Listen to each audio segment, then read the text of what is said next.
ketika membaca teks yang panjang, tapi PDF itu langsung ngerti gitu tuh sama baca teksnya. Enggak? Ada siapa lagi yang paham kira? Boleh? Gak paham Bu. Jadi gini ya, nih ketika kalian itu membaca teks yang panjang, kalian itu tanpa perlu membaca panjang, tetapi sudah tahu nih apa inti dari teks tersebut gitu tuh. Apanya dulu tuh, siapa yang bisa ulang ya kan? Dilihat dari judulnya dulu, kita baca apa. Ya beri tepuk tangan kepada saya dan ulang karena sudah menjawab pertanyaan dari ibu ya. Baik, selanjutnya di sini ibu sebelum memasuki materi, nah kalian itu sudah secara tidak langsung membaca materi pada hari ini, yaitu mengenai ide pokok dan ide pendukung. Di sini ibu akan menjelaskan terlebih dahulu ya, apa sih ide pokok dan ide pendukung. Ide pokok atau gagasan utama adalah inti argumen atau topik yang ingin disampaikan oleh penulis. Sedangkan ide pendukung adalah gagasan penjelas, yaitu yang berisi mengenai data, fakta, contoh yang rinci, dan juga bertujuan untuk memperkuat dan meyakinkan pembaca terhadap ide pokok tersebut. Nah, di sini ada unsur-unsurnya ya. Yang pertama ada unsur-unsur dari ide pokok atau gagasan utama. Yang pertama bersifat umum, mengandung pernyataan yang lebih luas dan dapat dikembangkan. Yang kedua dapat berdiri sendiri, yaitu maknanya jelas tanpa perlu kalimat lain untuk memahaminya. Selanjutnya itu posisinya bisa berada di awal, di tengah, dan di akhir. Nah, di sini ada jenis penempatan ide pokok yang tadi sudah ibu jelaskan ya, yaitu ada di awal itu namanya deduktif, itu paragraf ide pokok yang di awal. Paragraf induktif yaitu ide pokok yang ada di akhir, dan paragraf campuran yaitu yang di awal dan di akhir itu diulang. Selanjutnya itu ada paragraf imperatif, yaitu ide pokok yang berada di tengah paragraf. Selanjutnya di sini ada cara menemukan ide pokok. Nah, boleh Sabrina bacakan cara menemukan ide pokok.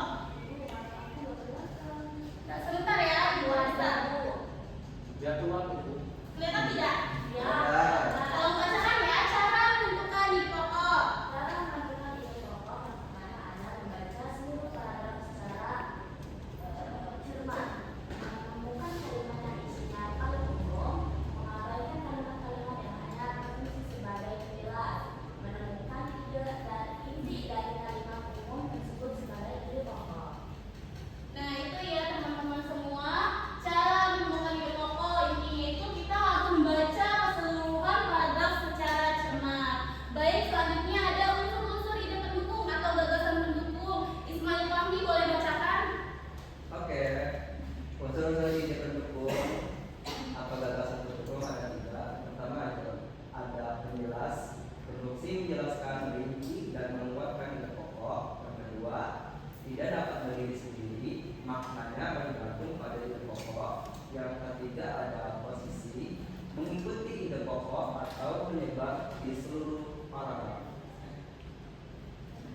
Baik, terima kasih Ismail dan Sabina sudah membacakan inti dari unsur-unsur ide pokok. Nah, ibu garis bawahi ya, di sini tidak dapat berdiri sendiri ide pendukung itu karena maknanya bergantung pada ide pokok.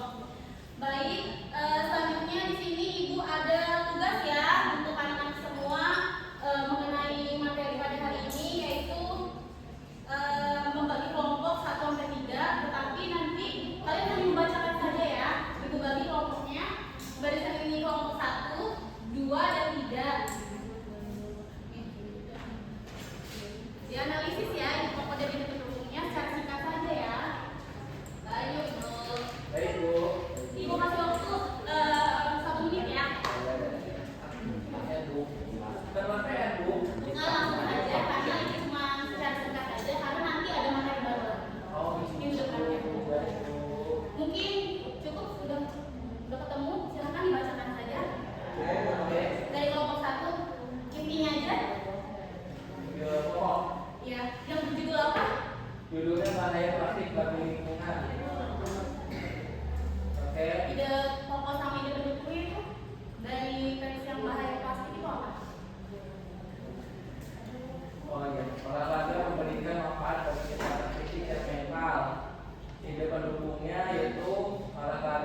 meredakan emosi, olahraga dapat mengurangi stres.